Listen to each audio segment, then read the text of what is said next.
They had previously put an ad in The Voice, guitarist wanted, no talent necessary. And a whole slew of people had auditioned and nobody was right.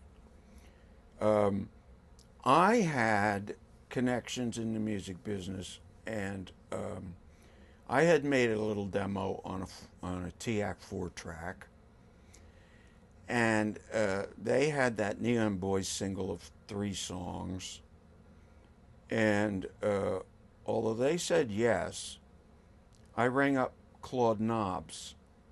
Claude Nobbs was the guy who ran the Montreux Jazz Festival. It's mentioned in the song "Smoke on the Water" by Funky Claude, pulling kids from the lake or what fire. And I said, you know, I'm at a crossroads and I really need guidance. And so I went up to his hotel and I played him my thing, and I played him the the Neon Boys thing, and I said, you know, should I be on my own, put something around me, or should I throw my lot in with these people, you know? And he said, look, they're both good, but you know, if I were you, I go with it. So that was a real confirmation to me from one of the, you know, most knowledgeable people in music. And so now I was a lead guitarist.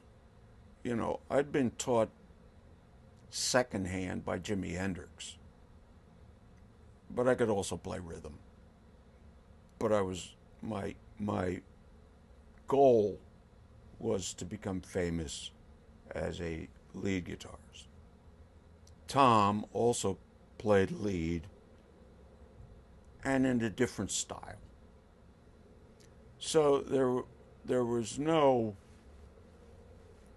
we didn't sound the same, and yet we had this gear shift knit that worked supremely well. The only model we ever thought of or gave any consideration to was the Stones before Brian lost it.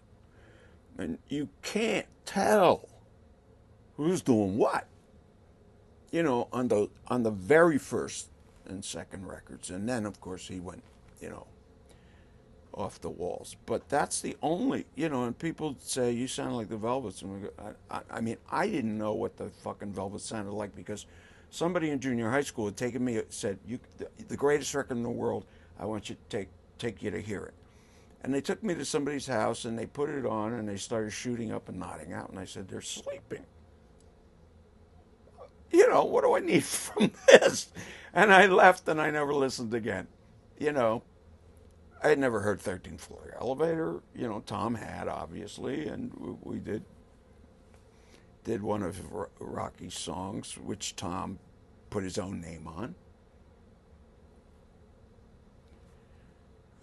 There's still dispute because I know what I contributed and I didn't get credit for.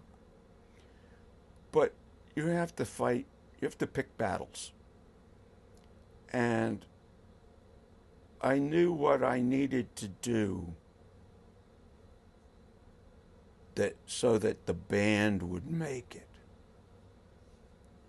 And so that CBGBs would make it. And that's where I put my effort.